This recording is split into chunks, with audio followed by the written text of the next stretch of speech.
Майче ляво, ама ляво е. Там долу е друго, добре. Минавам на осмицата. Седми изстрел по осмица.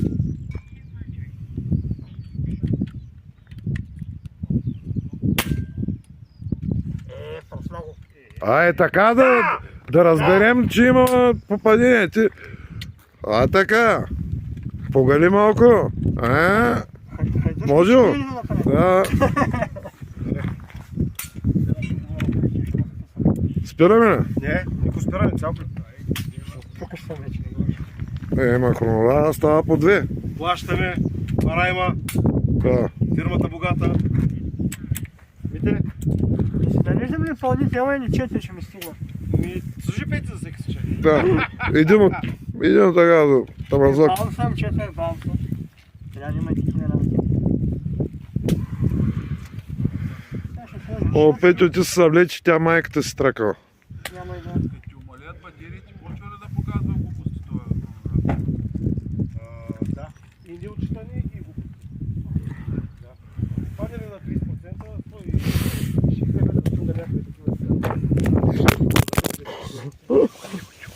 Няма нещо. Продължава записа, няма проблем. Само го пусти да снима. Само го да снима. Риско ще го предавам. Тачка. Ще им стане лошо. Снима се. И аз да се забра отгоре му да... Така, Много ме. демонстрирай. И ще проверим бройката. Няма схеми.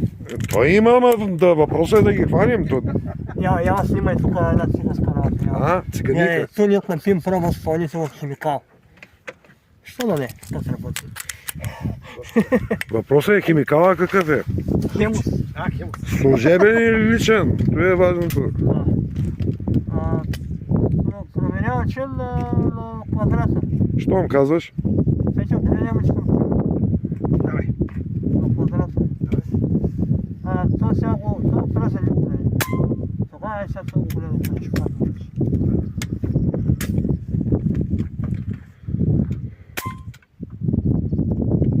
Някой долу ли? Не можа да видя къде той не телефон да още.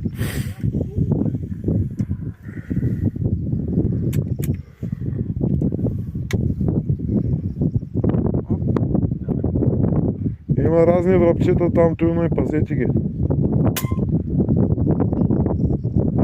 Чукаш. Някъде на 8 часа. Завъртял на ляво път. Да. Там е.